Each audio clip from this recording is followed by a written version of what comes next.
Most people, when they think about why football transfer fees have become so ridiculously expensive today, would probably point to Neymar's move to PSG in 2017. That transfer triggered a domino effect across Europe, leading to one absurdly overpriced deal after another involving almost every major club. Or maybe you'd think back to Cristiano Ronaldo's transfer to Real Madrid in 2009, which also seemed unbelievably expensive at the time, costing a staggering £80 million. But the true origin, the very root of what made both of those transfers possible, wasn't some billionaire owner recklessly splashing cash on a superstar, as most people assume. No, the man who started this insane chain reaction of inflated transfer fees was this man. Jean-Marc Bosman. He may look sharp in a suit, but he wasn't a superstar. He wasn't a club executive either. Strip away the suit, and this is what he actually looked like. As you can probably tell from this picture, there weren't even 30 people sitting in the stands behind him. That's because Bosman never played in elite leagues like the Premier League, Serie A, La Liga, or any of Europe's top 5 competitions. He was just an ordinary footballer playing for a mid-table club that only occasionally managed to earn promotion. Yet somehow, this incredibly ordinary man became one of the most influential figures in shaping the modern transfer market as we know it today. So, what exactly happened? And that was when the battle between Bosman and his club started, feeling infuriated and trapped. Let's rewind to the years before 1995. Football worked very differently back then, and honestly, it was pretty brutal.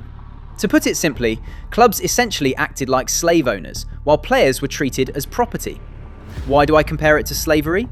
Because once a player's contract expired, they couldn't simply leave and join another club if their current club refused to let them go. Clubs still owned the player's registration.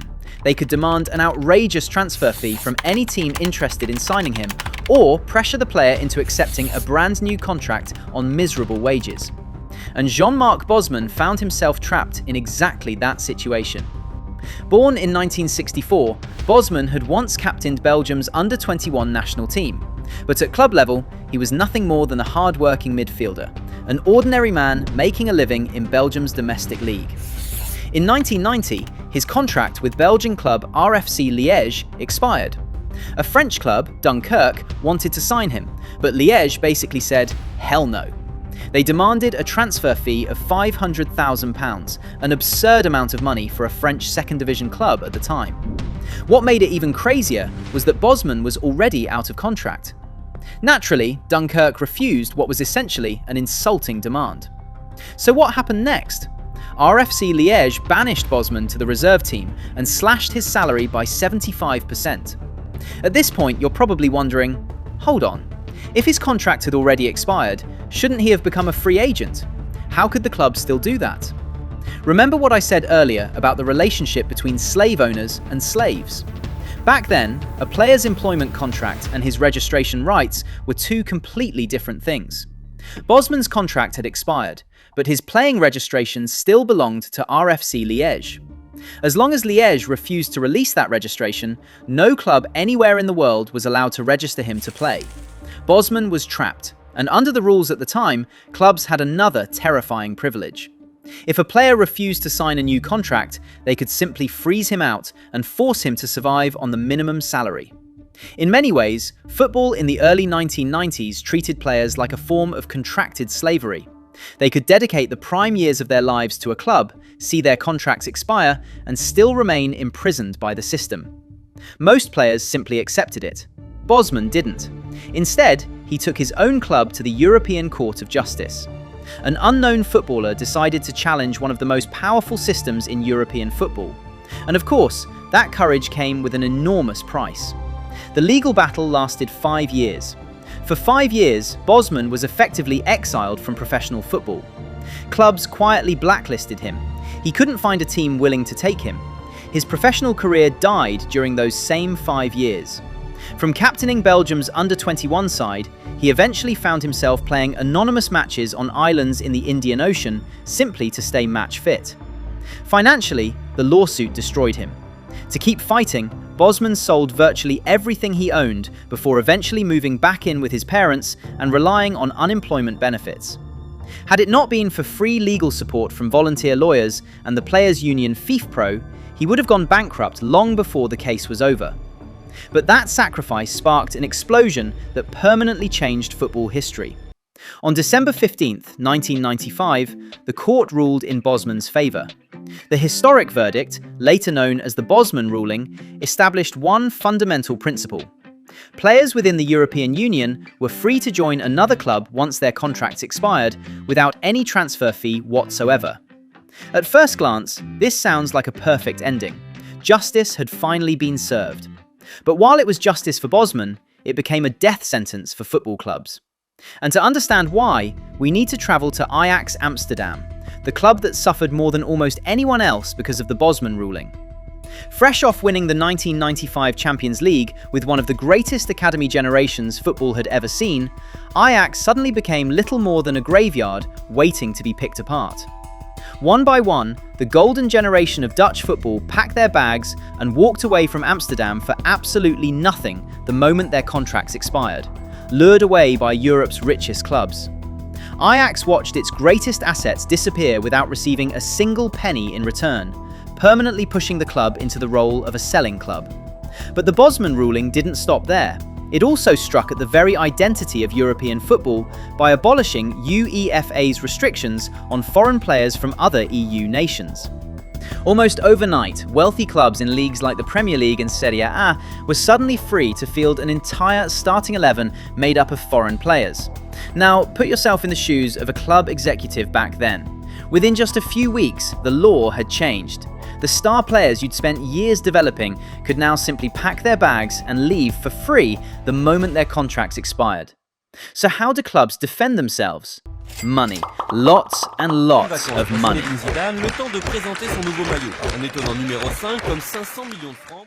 To keep players from leaving, clubs were forced to offer longer contracts, higher salaries, larger signing bonuses, and most importantly, they began inserting enormous release clauses into contracts to discourage rival clubs from even trying. Almost overnight, the balance of power completely shifted. Control passed from club owners into the hands of players and their agents. And from that very moment, an entire class of middlemen that had previously operated behind the scenes suddenly stepped into the spotlight. Once players gained control over their own careers, they needed someone to negotiate on their behalf. That's when names like Jorge Mendes and Mino Raiola emerged as power brokers, almost as influential as club presidents themselves. From that point onward, a transfer was no longer just a negotiation between two football clubs. It became a three-sided chess match where agents could quietly manipulate the process to push their clients' value as high as possible. Clubs, once firmly in control, suddenly found themselves on the defensive, forced into an endless financial arms race simply to keep hold of their own players. The first crack in the system had appeared, and from then on, transfer fees slowly began drifting further and further away from their true value. But even the loophole created by the Bosman ruling wasn't enough to blow the transfer market into the absurd spectacle we see today. It only became a full-blown catastrophe when a new breed of owners arrived, carrying seemingly bottomless bags of money, and casually walked into the world of football.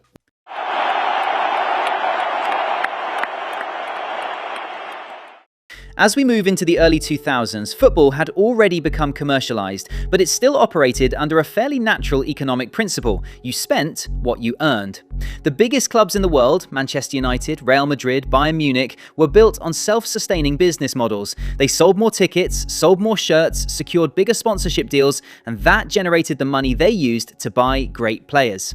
It was a cycle that made sense, and compared to what came later, it was still relatively simple. But in the summer of 2003, the moment Russian billionaire Roman Abramovich's helicopter touched down in London, that entire economic logic became far more complicated. Abramovich bought a Chelsea side drowning in debt and immediately activated what felt like a real-life money cheat code. In his very first transfer window, he poured more than £110 million into the market, a completely unimaginable figure at a time when the world transfer record was still Zinedine Zidane's £46 million move to Real Madrid. Claude Makelele, Hernan Crespo, Juan Sebastian Veron, Damien Duff, Chelsea signed them all by offering transfer fees that clubs simply couldn't refuse, while paying wages that most players had never even dreamed of earning. Chelsea weren't shopping with the club's own money, they were shopping with their owner's personal fortune. And Abramovich's arrival introduced an entirely new concept to football negotiations: artificial inflation. Why did it create inflation? It's actually very simple.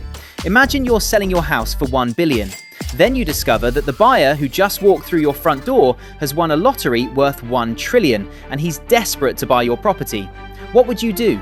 You'd immediately raise the price to $3 billion. Football worked exactly the same way. The moment smaller clubs realised Chelsea were the ones knocking on their door, every player's asking price automatically doubled or even tripled. But if Abramovich started the trend, then the Abu Dhabi takeover of Manchester City in the summer of 2008 was the moment the disease evolved into something far more dangerous. Football was no longer a playground for billionaire owners funding a single club. It had become a competition backed by entire nations, state-backed clubs powered by seemingly endless oil wealth. On the final day of the 2008 summer transfer window, Manchester City's new owners made their statement to the football world. They hijacked Robinho's transfer right under Chelsea's nose by paying an outrageous fee. Not simply because they needed the player, but to send one very clear message: we can buy anyone we want. But as it turned out, the model of one billionaire owning one football club still wasn't the final stage of this evolution. Just a few years later, Abu Dhabi raised the game once again. Instead of owning only Manchester City, they began building an entire network of satellite clubs across the world under the umbrella of the City Football Group. Owning multiple clubs at the same time allowed them to move young players freely throughout the system. More importantly, they could assign whatever transfer values they wanted to those internal deals, effectively turning selling players to themselves into a financial tool for balancing the books, something no independent club could ever replicate. So what was the consequence for football as a whole? The rise of these so-called sugar daddies backed the traditional giants into a corner. Historic powerhouses like Manchester United, Arsenal, Liverpool and Real Madrid suddenly faced two brutal choices. Either watch their rivals buy every trophy with unlimited money, or tear apart their own financial structures, borrow heavily and join the same transfer arms race simply to survive. The idea of a player's true market value completely disappeared. An above-average player could suddenly cost a fortune simply because two wealthy clubs decided to enter a bidding war. But even then, the damage caused by these sugar daddies was still relatively localized. It affected only a handful of extraordinary clubs. To spread this inflation across all 20 Premier League clubs, creating a world where even the team finishing bottom of England could spend more aggressively than the champions of Italy, we needed something else entirely. Brilliant! Chelsea, start the party now! As football entered the 2010s, the Premier League transformed itself into a global entertainment product. Its broadcasting rights exploded from hundreds of millions to billions of pounds. But the real source of football's inflation crisis wasn't simply the amount of money, it was how that money was distributed. The Premier League shares television revenue remarkably evenly, and that created one of the strangest economic paradoxes football has ever seen. Even the club finishing dead last in England, getting relegated in embarrassing fashion, could still walk away with well over £100 million in television revenue. That was actually more than Bayern Munich earned from TV money while winning the Bundesliga, more than Juventus earned while winning Serie A. And this was the moment an unwritten rule quietly appeared in transfer negotiations all across Europe. People jokingly started calling it the Premier League tax. In any negotiation, your financial strength determines the price you pay. When clubs like Aston Villa, Bournemouth or West Ham approached teams in France, Portugal or the Netherlands looking to sign players, those clubs weren't looking at history, they weren't looking at trophies. All they saw was the river of Premier League television money flowing behind every English club. European clubs knew perfectly well that these visitors from England were carrying more than £100 million in guaranteed TV income. So a promising young player, whose genuine value might only be around £15 million, would instantly be priced at £40 or £50 million instead. And if one club refused to pay, no problem. There would almost certainly be another desperate Premier League side fighting relegation that would happily spend the money instead.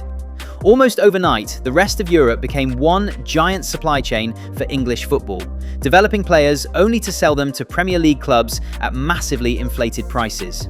Transfer fees of £30 to £40 million were no longer reserved for genuine superstars capable of carrying an entire team. They became the new minimum price just to sign squad players or young talents who had only performed well for half a season. This cycle completely destroyed every traditional principle of player valuation. By this point, the system had reached breaking point. It was overflowing with television money and wildly inflated transfer fees. It was like a room filled with natural gas, waiting for one final spark to blow everything apart and permanently redefine what money meant in football. And this was where a chain reaction truly began. Superclubs like Real Madrid, Barcelona, and Bayern Munich started to panic. If a backup player in the Premier League was suddenly worth £50 million, then how much should the very best players in the world be worth? In an attempt to protect their assets, Europe's giants completely redesigned their valuation system. They attached absurd release clauses to their biggest stars. €100 million, €200 million, even €1 billion. They genuinely believed that Premier League inflation only affected the bottom of the market. Surely no one on earth would ever have enough money to reach the very top of the pyramid. But they forgot about the people from piece number 2, the state-backed clubs.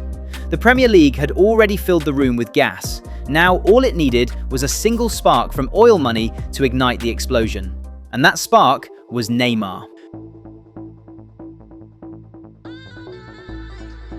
In the summer of 2017, Barcelona were living under the illusion that they were completely safe. They had one of the brightest stars in world football, and to prevent anyone from trying to steal him away, they had inserted a €222 million release clause into Neymar's contract. To Barcelona's executives at the time, €222 million was an impossible number. It was more than 2.5 times the existing world transfer record. They believed the clause was purely symbolic, a permanent lock that nobody on earth would ever be able to break. But they underestimated the madness of owners backed by the financial resources of an entire nation. Paris Saint-Germain, funded by the Qatar Sports Investments, didn't even bother sitting down at the negotiating table. Instead, they poured ice-cold water over the entire European football system by simply activating the €222 million release clause outright. Barcelona could do nothing but watch as one of their greatest stars packed his bags and walked out of Camp Nou. And standing behind the scenes of that historic transfer were the very same super agents we first talked about back in piece number 1, now powerful enough to orchestrate a deal worth as much as the GDP of a small country. But Neymar leaving Barcelona was only half the disaster. The other half came from what Barcelona did with the €222 million they had just received. Remember the rule of inflation. The moment the whole world knows you've just won the lottery and that you're desperately trying to buy something, everything around you suddenly becomes far more expensive.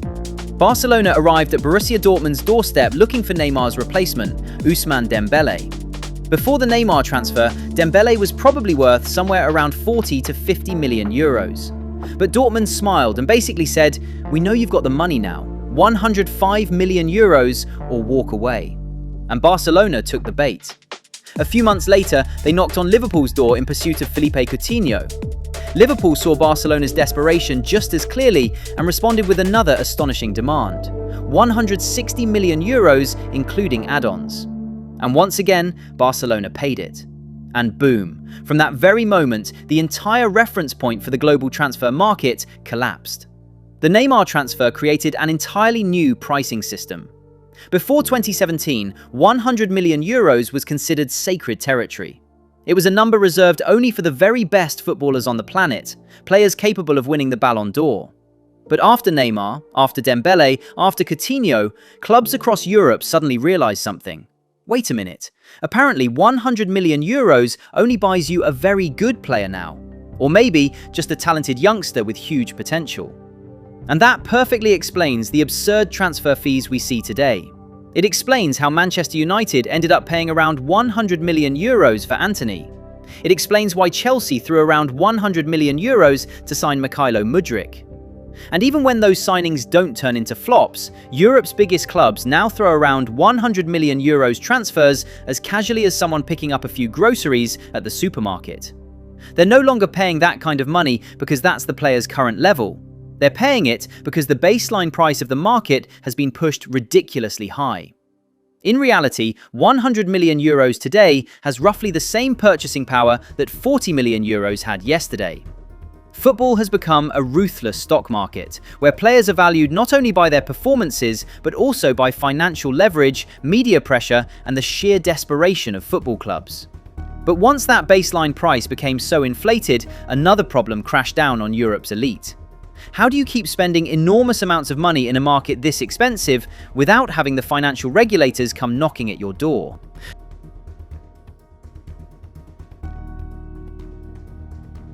After the Neymar explosion, the transfer market should have corrected itself.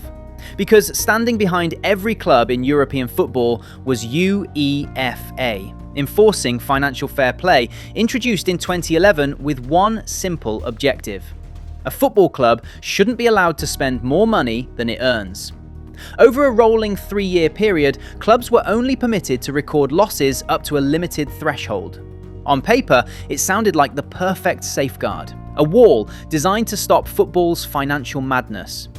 But every set of rules has loopholes, and football clubs discovered one called amortization. Here's a simple way to understand it. Let's say you buy a player for 100 million euros and give him a 5-year contract. From an accounting perspective, you don't record the entire 100 million euros as a loss in that first year. Instead, the transfer fee is spread evenly across the length of the contract. So on the books, the club only records 20 million euros per year. That's perfectly normal accounting. Now here's the trick. What if, instead of giving that player a 5-year deal, you sign him to an 8-year contract, or even 8.5 years? The math becomes very simple. Instead of dividing 100 million euros by 5, you divide it by 8. Suddenly, your annual accounting cost drops to just a little over 12 million euros. You've still bought exactly the same superstar. You've still paid exactly the same amount of money, but on paper, it now looks like you've spent only a fraction of the real cost. And that's exactly what happened at Chelsea under their new owner, Todd Boehly. In a remarkably short period after taking over the club, Boehly spent roughly £105 million on Moises Caicedo, £72 million on Wesley Fofana, and £50 million on Raheem Sterling, all while remaining within the Premier League's £105 million PSR loss limit, largely thanks to this accounting strategy. The most extreme example was Mykhailo Mudryk, who signed an 8.5-year contract, the longest deal in Premier League history at the time. That extraordinary contract dramatically reduced Chelsea's annual accounting cost compared to Mudryk's actual transfer fee. In reality, Chelsea hadn't found a way to avoid the rules. The real money still left the club immediately. The selling clubs were paid exactly the same. The only thing that changed was how those payments appeared on the financial statements submitted to UEFA. In other words, amortization became a machine that legitimized enormous spending. Deals that might otherwise have triggered financial sanctions suddenly looked perfectly clean on paper. So what happened next? Other clubs looked at Chelsea and started copying them. The financial arms race, which had already seemed impossible to escalate any further, was suddenly fueled once again by a loophole inside the very regulations that had been created to stop it. Eventually, UEFA realized what was happening. Following mounting complaints from clubs across Europe, the governing body stepped in and closed the loophole. From July 1st, UEFA introduced a maximum amortization period of 5 years, regardless of how long a player's actual contract might be. But, as is often the case with new regulations, the rule only applied going forward. Contracts that had already been signed, like Mudryk's, remained untouched, which meant Chelsea had successfully locked in the advantage before the door slammed shut. And that may be the biggest lesson from this entire chapter.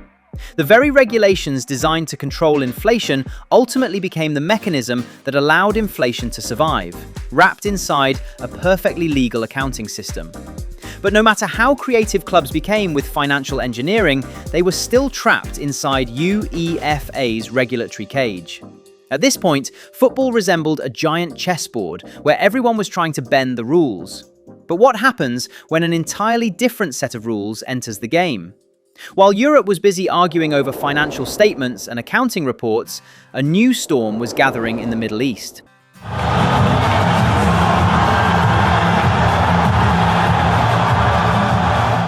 If Abramovich and Abu Dhabi represented the era of club-level sugar daddies, then in 2023, an even greater force entered football. Something bigger than a football club, bigger than a corporation, an entire nation. Backed by Saudi Arabia's Public Investment Fund, better known as the PIF, on January 1st, 2023, Cristiano Ronaldo signed for Al Nassr on a 2.5-year contract reportedly worth around $550 million. This wasn't just another transfer, it was a media earthquake, a declaration of intent. Only a few months later, the PIF officially took control of 4 of the Saudi Pro League's biggest clubs, Al Ittihad, Al Ahly, Al Nassr, and Al Hilal, making them companies in which the fund held controlling ownership. And from that moment, a wave of global superstars began making the journey to the desert. Karim Benzema, Sadio Mane, N'Golo Kante, and eventually, Neymar. But unlike piece number 2, Saudi Arabia didn't shake football by driving transfer fees for players in their prime through the roof like Abramovich or Manchester City had done. The battlefield they truly detonated was wages. Just look at this number. Karim Benzema left Real Madrid immediately after winning the Ballon d'Or to join Al Ittihad on a package reportedly worth around $104 million, with roughly $100 million coming purely from his salary. This wasn't a signing bonus, it wasn't commercial income, it was simply the annual wage paid to a player who had already moved beyond the peak of his career. A figure so enormous that not even Europe's richest clubs would seriously consider matching it. So why could Saudi Arabia afford to do this? There are 2 fundamental reasons. The first is that their financial model operates completely outside the traditional logic of football economics. Ticket sales, broadcasting revenue, commercial sponsorships, none of those are the real source of the money paying these players. Behind it all sits oil wealth and a sovereign wealth fund with resources that seem almost limitless. The second, and perhaps the most attractive incentive for players, is taxation. Saudi Arabia doesn't impose personal income tax on footballers' salaries. Meanwhile, Europe's biggest stars often lose more than 45% of their income to taxes. Put simply, a player earning 20 million euros per year in Spain might actually take home less than 11 million euros after taxes. Sign the same contract in Saudi Arabia, and almost every euro stays in your own bank account. That's a structural advantage that no UEFA financial fair play regulation can possibly control. And once again, the indirect consequence was something we've already discussed before: negotiating power. Whenever a player, or more accurately his agent, sat down to negotiate a new contract in Europe, they suddenly had a weapon that clubs simply couldn't ignore. Match this salary, or I'll move to Riyadh.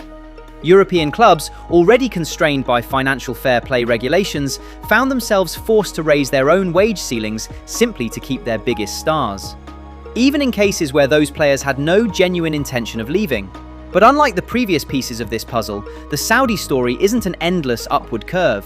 And that's exactly what makes this chapter different from everything we've discussed so far. Right now, this bubble is already beginning to slow down. Falling oil prices have forced the PIF to tighten the budgets of the clubs under its ownership. Some Saudi clubs have even faced legal disputes over unpaid player wages. The PIF has also begun selling stakes in certain clubs to private domestic investors in order to reduce the financial burden of funding everything directly. In other words, even a nation backed by what once appeared to be unlimited oil wealth has eventually collided with the very economic law it once seemed capable of breaking. Because no source of money is truly infinite forever. Let's go back to the image we saw at the very beginning of this video. A man standing in front of a stand with fewer than 30 spectators. Jean-Marc Bosman never asked for money. He simply asked for freedom. And yet, 30 years later, that very door to freedom has led football into a world where 100 million euros is barely enough to buy a backup player. Neymar was never the cause. He was simply the final spark, igniting a room that had been filling with gas for the previous 20 years. The 6 pieces we've explored today represent 6 moments when football dismantled one of its own protective barriers, and not a single one of those barriers was ever rebuilt. Even now, Saudi Arabia's seemingly limitless financial machine is beginning to show signs of slowing down as falling oil prices put increasing pressure on its spending. So the real question is this: have we finally reached the limit of the bubble? Or is this simply the calm before the next domino falls somewhere nobody expects? Because as you can see, regardless of what's happening elsewhere in the market, Premier League clubs continue to break transfer records and push the baseline price of players even higher. Thank you so much for watching all the way to the end of the video. If you enjoyed it, don't forget to leave a like, subscribe to the channel, and I'll see you in the next one.